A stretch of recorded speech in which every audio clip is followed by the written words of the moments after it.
Mutual fund investment are subject to market risk, read all scheme related document carefully.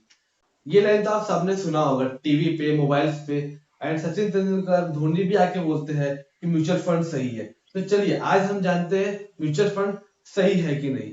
Hello everyone, आज इस line से आपको समझ में आ गया होगा आज का टॉपिक क्या होने वाला है। हम इस वीडियो में इंट्रोडक्शन का, म्यूचुअल फंड के बारे में इंट्रोडक्शन देखेंगे, उसके बेसिस के बारे में जानेंगे कि वो काम कैसे करते हैं। बट उससे पहले म्यूचुअल फंड के बारे में जानने से पहले हम ये देखते हैं कि हमें म्यूचुअल फंड के बारे में जानना क्यों है, और जो लोग इन्वेस्ट करते हैं उसमें वो क्यों इन्वेस्ट करते हैं।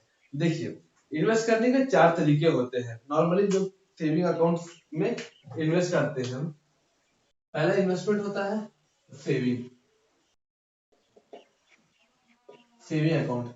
लोग अपने पैसे नॉर्मली सेविंग अकाउंट में पैर रखते हैं। एफडी एफडी करवाते हैं। थर्ड, अब gold and gold and jewellery.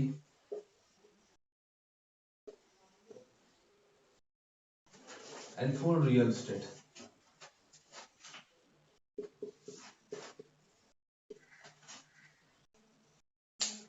And investment के चार चीज होते हैं। Returns return, risk and time. आप कोई भी इन्वेस्टमेंट में अगर आप रिस्क देंगे, ज्यादा रिस्क लेंगे, टाइम भी आप ज्यादा लगाएंगे, तो आपको रिटर्न भी ज्यादा मिलेगा अकॉर्डिंग टू द परसेंटेज। ये इन्वेस्टमेंट का रूल्स होता है। अगर आप रिस्क ज्यादा लिए हो, टाइम ज्यादा स्पेंड किया, उसमें लॉन्ग टाइम तक रखे हो, तो आपको रिटर्न भी ज्यादा मिलेगा। तो देखिए, नॉर्मली जब किसी के घर में इनकम आता है, वो नॉर्मल सेविंग अकाउंट्स में आते हैं। सेविंग अकाउंट्स में आते हैं, बट उसमें अपने को रिटर्न कितना मिलता है? नॉर्मली 2% to 3% मोस्टली ये बैंक प्रोवाइड करती है। एंड एफडी पे आपको नॉर्मली अब 4% to 6% के मिनिमम आपके बीच में आता है, टू 5%, 5.5% के आसपास में एफडी रेट चलता है। और गोल्ड में आपको रिटर्न मिल जाता है लॉन्ग टर्म में। बट प्रॉब्लम ये है कि गोल्ड में तो लोग जल्दी इन्वेस्ट करते हैं, बट ज्वेलरी लेते हैं, बट उसको सेल करने के लिए बहुत टाइम लेते हैं। कि आप बहुत लॉन्ग टाइम तक, इंडियन का मेंटेलिटी ये है कि गोल्ड एंड ज्वेलरी जो है बहुत आगे लॉन्ग टाइम तक रखते हैं, कि बाद में कभी कुछ हुआ तो जाके उनको सेल करेंगे, तब जाके उसको यूज करेंगे वो पैसे को। एंड फोर्थ में आता है अपना रियल एस्टेट। रियल एस्टेट में भी लॉन्ग टर्म में ज्यादा प्रॉफिट होता है, कम पैसा काफी जल्दी ग्रो करता है। बट जब सेल करने का टाइम आए तो अपने को बायर नहीं मिलता है जल्दी, सामने वाला कोई बायर नहीं मिलता, उसमें का टाइम लग जाता है और बहुत लोग होता है। तो इसमें रियल एस्टेट में प्रॉब्लम ये है कि अपना प्लॉट एंड बिल्डिंग को सेल करने में बहुत टाइम लग जाता है, लिक्विडिटी नहीं मिलता है। लिक्विडिटी में उसको जब प्लॉट एंड लैंड को कैश में कन्वर्ट करेंगे, वो जितना जल्दी होगा उसको हम लिक्विडिटी बोलते हैं। तो ये लिक्विडिटी अपने को जल्दी नहीं मिलता है रियल एस्टेट में। एंड अब देखिए, अपने पास सेविंग अकाउंट में नॉर्मली, अब देखिए सेविंग अकाउंट, एफडी अकाउंट में पैसा रखते हैं हम लोग, बट उसमें पैसा ग्रो नहीं करता है। 2%, 3% इंटरेस्ट मिलता है, लेकिन ग्रो नहीं करता है। कैसे समझते हैं? देखिए, तो जैसे आपके पास 100 रुपीज है, अभी 100 रुपीज है आपको कुछ सामान खरीदना है आज जाके, जो नॉर्मली 100 रुपीज का ही आएगा, नॉर्मल 100 रुपीज का आएगा। बट आप सोच रहे हो कि मैं 100 रुपीज को मैं बैंक में जमा कर देता हूँ, वहां से मेरे को नॉर्मल 3% का इंटरेस्ट मिल जाएगा, फिर मैं उसको नेक्स्ट ईयर वो सामान को खरीद लूंगा। अब 3% मिल जाएगा, तो आपका पैसा हो गया 103 आफ्टर 1 ईयर। आफ्टर 1 ईयर का जो आपको बैंक में जो पैसा रखा हुआ है, वो आपका 103 हो गया। बट जो आपको जो सामान का वैल्यू है, आप जो कुछ भी सामान कुछ खरीदने चाह रहे हैं, वो 100 रुपीज। और अपने इंडिया में जो चल रहा है वो इन्फ्लेशन, इन्फ्लेशन मतलब महंगाई जिसको बोलते हैं, जो हर साल बढ़ते रहता है। तो अपने इंडिया में जो मार्केट चल रहा है, नॉर्मली 6% के आसपास इन्फ्लेशन चल रहा है। तो आपको जो ये वैल्यू है 100 रुपीज का, जो आपका सामान का वैल्यू है, वो नेक्स्ट ईयर जाके हो जाएगा 106। नेक्स्ट ईयर हो गया आपका 106। मीन आप जब नेक्स्ट ईयर खरीदने जाओगे, तो यहाँ पे आपको 3 रुपीज का लॉस हो गया। ये यहाँ पे आपको 3 रुपीज का लॉस हो गया। तो मीन्स बैंक में पैसा रखने से, ज्यादा पैसा रखने से आपको रिटर्न ज्यादा नहीं मिलता है। यहाँ पे नॉर्मली पैसा लॉस होता है। बट ये ऐसा भी नहीं है कि आपको बैंक में पैसा नहीं रखना चाहिए, पैसा रखना चाहिए। इमरजेंसी फंड के टाइम में, जैसे कोविड के टाइम में इमरजेंसी फंड का नीड हुआ, आपको नॉर्मल 9 to 8 मंथ्स का अर्निंग आपको कम से कम सेविंग अकाउंट या एफडी अकाउंट में रहना चाहिए, जो आपको जल्दी कैश में इमरजेंसी के टाइम में आप यूज कर सको। और बाकी नॉर्मली अलग अलग जगह पे आप इन्वेस्ट करिए पैसे को। तो ये प्रॉब्लम आता है अपना बैंक में पैसा रखने से। एंड यहाँ पे एक और ऑप्शन आ जाता है अपने इन्वेस्टमेंट में, में स्टॉक मार्केट। देखिए अपने इंडिया में नॉर्मली आज के टाइम में 45% लोग स्टॉक मार्केट में इन्वेस्ट करते हैं। मोस्ट अदर पीपल नहीं करते हैं क्योंकि उनको नॉलेज नहीं है सही से, उनको पता नहीं है, उनको लगता है कि पैसा वहां पर डूब जाएगा। तो ये सब प्रॉब्लम होता है। अभी अमेरिका में 45 to 50% लोग इन्वेस्ट करते हैं स्टॉक मार्केट में, बट ये अपने इंडिया में नॉर्मली 4 to 5% लोग हैं इन्वेस्ट करते हैं। तो यहाँ स्टॉक मार्केट में यही प्रॉब्लम है कि लोगों के पास जल्दी नॉलेज नहीं है और जल्दी लोग इन्वेस्ट नहीं करते हैं पैसा। तो इनके बीच में एक म्यूचुअल फंड एक अपना रोल प्ले करता है। इसके बीच में म्यूचुअल फंड का अपना एक रोल है। मींस म्यूचुअल फंड भी stock market, real estate, gold या बॉन्ड्स में भी पैसा लगाते हैं, बट एक दूसरे रूट की तरह। वो वहां पे फंड मैनेजर्स होते हैं जो सबका पैसा लेता है और वो फिर अपने इन्वेस्ट करते हैं अकॉर्डिंग टू देयर नॉलेज। उनके पास नॉलेज होता है, वो सब इन्वेस्ट करते हैं पैसा। चलिए हम उसको डिटेल में समझते हैं। आप समझते हैं, हम म्यूचुअल फंड के बारे में देखते हैं म्यूचुअल फंड काम कैसे करता है। देखिए नॉर्मली एक इन्वेस्टर्स लोग जैसे आम जनता कोई भी पीपल जो है वो इन्वेस्ट करना चाहते हैं पैसा को म्यूचुअल फंड में। तो देखिए म्यूचुअल फंड क्या करता है, वो लोगों से पहले पैसा कलेक्ट करता है। जैसे बहुत सारे पीपल हो गए A B C करके, ऐसे बहुत सारे लोग, कोई 500 रुपीज, 500 रुपीज, 100 रुपीज से, अभी कोई 1000 रुपीज से, ये सब पैसा सब म्यूचुअल फंड को देते हैं इन्वेस्ट करने के लिए अपने सिक्योरिटीज में। जैसे कि देखिए अभी इन्वेस्टर लोगों ने काफी पैसा दिए हैं फंड मैनेजर को अपने म्यूचुअल फंड में इन्वेस्ट करने का, तो इनके इन्वेस्टर लोग पहले पैसा देते हैं उनको। और यहाँ पे सब फंड मैनेजर क्या करता है, सबका पैसा कलेक्ट करता है। कलेक्ट करने के बाद उनके पास बहुत सारे पैसा हो जाता है। जैसे कि नॉर्मली 1000 करोड़ रुपीज, 1000 करोड़, 5000 करोड़, 5000 करोड़, ऐसा बहुत सारे अमाउंट हो जाता है। तो ये पैसे को म्यूचुअल फंड कंपनी जो फंड मैनेजर्स लोग रहते हैं, फंड मैनेजर्स लोग मतलब वो लोग जो जो बहुत नॉलेज के हैं, जिसको पता है कि इन्वेस्ट कहाँ करना है, स्टॉक मार्केट में पैसा कैसे लगाना है, क्या करना है, उनको नॉलेज रहता है सब काम करने का। तो उनको बोलते हैं फंड मैनेजर, जो फंड को मैनेज करते हैं। जितना फंड कलेक्ट हुआ है पीपल से, तो उनको मैनेज करते हैं। तो एएमसी मतलब asset management company, mutual fund के अंदर एसेट मैनेजमेंट कंपनी होता है। तो उनमें फंड मैनेजर्स रहते हैं, वो इन्वेस्ट करते हैं ये पैसे को डिफरेंट सिक्योरिटीज में।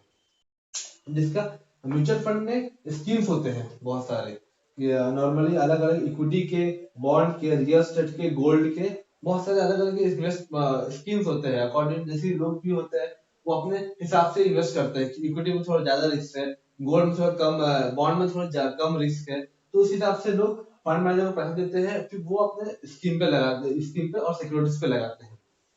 तो जब इन्वेस्टर एएमसी को पैसा देते हैं और सिक्योरिटीज में लगाते हैं, तो वहां से क्या होता है, एएमसी जो है, एएमसी इन्वेस्टर उनको यूनिट्स सेल करते हैं। जैसे हम कोई भी शेयर लेने जाओ, तो आप अगर 100 रुपीज का एक शेयर लिया डायरेक्ट स्टॉक मार्केट से, तो हमें एक शेयर मिलता है। वैसे अगर हम म्यूचुअल फंड में इन्वेस्ट करें तो हमें यूनिट मिलता है, 1 यूनिट, 2 यूनिट करके, ऐसे करके एक यूनिट प्रोवाइड होता है। एंड यहाँ पे सिक्योरिटीज है, तो मतलब मीन्स अलग अलग सिक्योरिटीज पे इन्वेस्ट करते हैं, equity, bond, real estate, gold पे सेलेक्ट वो कर इन्वेस्ट करते हैं। और यहाँ से जो रिटर्न्स आता है उनके पास, म्यूचुअल फंड के पास, यहाँ से क्या होता है, रिटर्न आता है। मैनेज करने के बाद में रिटर्न आता है। तो ये फंड मैनेजर लोग क्या करते हैं, इन्वेस्टर लोग को अपना रिटर्न दे देते हैं और कुछ पैसा इसमें से माइनस कर लेते हैं। 1% हो गया, अपना एएमसी चार्जेस देते हैं, जिसको हम एग्जिट लोड बोलते हैं। तो उसको हम उसमें फंड मैनेजर्स लोग क्या करते हैं, कुछ जो जितना भी रिटर्न आया है सिक्योरिटी को, तो उसमें से रिटर्न लेके और अपना कुछ परसेंट जो होता है वो अपना एएमसी फीस चार्ज करती है, जो फंड मैनेजर्स लेते हैं। उसके बाद बाकी पैसे इन्वेस्टर को दे देते हैं। तो ये एक ओवरऑल तो म्यूचुअल फंड का ये सिस्टम होता है काम करने का। वो भी डायरेक्ट स्टॉक मार्केट में ही पैसा लगाते हैं, बट वहां पे क्या होता है, एक एएमसी रहता है या फंड मैनेजर्स रहता है जो इन्वेस्टर को देखा। इन्वेस्टर के पास नॉलेज नहीं है कि कौन सिक्योरिटीज में लगाना है, किस में लगाना है करके, उनको नॉलेज नहीं है। तो ये क्या करते हैं, म्यूचुअल फंड के थ्रू में इनको इन्वेस्ट करते हैं। बस ये इसमें डिफरेंट यही हुआ था। अब जिसके पास नॉलेज है वो डायरेक्ट स्टॉक मार्केट में जाके इन्वेस्ट करता है और डायरेक्ट वहां शेयर लेता है और सेल करके प्रॉफिट लेता है। और जिसके पास नॉलेज नहीं है, कुछ नहीं है, तो वो डायरेक्ट एएमसी के पास जाता है या फिर म्यूचुअल फंड के पास जाते हैं कंपनी के पास, और उसको वहां से इन्वेस्ट करते हैं अपने स्टॉक मार्केट पे। तो चलिए, ये तो हम समझिए। हम इसके स्ट्रक्चर के बारे में देखते हैं कि म्यूचुअल फंड में बहुत सारे स्ट्रक्चर्स होते हैं। एएमसी ट्रस्टी होता है, एंड कस्टोडियंस होते हैं, स्पॉन्सर्स होते हैं। उनका क्या काम होता है, उनका रोल क्या रहता है म्यूचुअल फंड को, वो आज अभी नेक्स्ट समझते हैं। अब हम देखते हैं स्ट्रक्चर ऑफ म्यूचुअल फंड के बारे में। मतलब स्ट्रक्चर मीन्स म्यूचुअल फंड में कौन कौन कंपनियां रहती है, कौन कैसे काम होता है म्यूचुअल फंड में। देखिए, म्यूचुअल फंड में पहले स्पॉन्सर्स आते हैं। स्पॉन्सर्स मीन जो स्टार्ट करते हैं, जो अपने म्यूचुअल फंड को प्रमोटर बोला जाता है। वो प्रमोटर का जो नाम होता है वो स्पॉन्सर्स रहता है। कोई भी कंपनी को स्टार्ट करने में एक प्रमोटर होता है जो स्टार्ट करता है कंपनी को। तो वैसे ही जो स्पॉन्सर उसको बोला जाता है जो म्यूचुअल फंड को स्टार्ट करता है, वो प्रमोटर है। एंड स्पॉन्सर जो होता है वो ट्रस्टी अपॉइंट करता है। ट्रस्टी मतलब मीन्स वो डे टू डे बिजनेस को देखता है। मीन्स जो म्यूचुअल फंड है वो एक ट्रस्टी के रूप में बनता है। इंडियन ट्रस्ट एक्ट 1882 के अंडर के रूल्स एंड रेगुलेशन पे म्यूचुअल फंड का जो ट्रस्ट है वो चलता है, कंपनी जो है वो चलता है। देखिए, कोई भी कंपनी हो गया, एसबीआई हो गया, तो वो क्या कंपनी है, तो वो लिस्टिंग है स्टॉक मार्केट में, उससे हम डायरेक्ट शेयर खरीद सकते हैं। लेकिन एसबीआई म्यूचुअल फंड वो कभी लिस्ट नहीं हो सकती है, क्योंकि वो एक ट्रस्ट के रूप में काम कर रही है। तो उसके अंदर स्पॉन्सर जो ट्रस्टी अपॉइंट करता है, एक कंपनियां रहती है जो लुक आफ्टर करता है डे टू डे वर्क कर, जितने भी काम हो रहे हैं म्यूचुअल फंड्स में कंपनी में, उसका लुक आफ्टर करना, वो सबको देखना। तो वो सब चीज काम होता है, ट्रस्टी काम होता है। और वो ट्रस्टी जो होता है वो अपॉइंट करता है एएमसी को। AMC means asset management company. जो जो यहाँ पे प्रोफेशनल मैनेजर्स लोग रहते हैं, प्रोफेशनल फंड मैनेजर्स लोग रहते हैं, जहाँ पे जिनको पास म्यूचुअल फंड में पैसा आता है, वो पैसे को इन्वेस्ट करते हैं सिक्योरिटीज में। कैसे इन्वेस्ट करना है, कितने कंपनियों का पोर्टफोलियो बनाना है, रिसर्च करना है, कौन सी कंपनी बेस्ट है, कौन सा नहीं है, किसमें इन्वेस्ट करना है, इन्वेस्टर का पैसा, वो सब चीज एएमसी में होता है, जिसको बोलते हैं एसेट मैनेजमेंट कंपनी। एंड उसके बाद आता है अपने कस्टोडियन। कस्टोडियन जो ट्रस्टी है वो कस्टोडियन भी अपॉइंट करता है, कस्टोडियन को लेके आता है। तो कस्टोडियन जो होता है वो देखता है कि जो भी कंपनी वो कस्टडी करता है, मेन जो अपना एम जितने भी एसेट्स है, जितने भी एमसी लोग ने पैसा इन्वेस्ट किया सिक्योरिटीज में, उन लोग कस्टडी करना, उनको लुक आफ्टर करने की वो सही है कि नहीं है। या फिर जहाँ पे स्टॉक स्प्लिट हो गया है, जहाँ पे कंपनी में सिक्योरिटीज में इन्वेस्ट है पैसा, वहां पे अगर स्टॉक स्प्लिट हुआ है, बोनस शेयर्स इश्यू हुआ है, तो वो सब चीजें कस्टोडियन देखने की, वो सब मिला है कि नहीं मिला है, उसका उनका पेपर वर्क जो भी हो गया, वो सब चीज कस्टोडियन देखता है।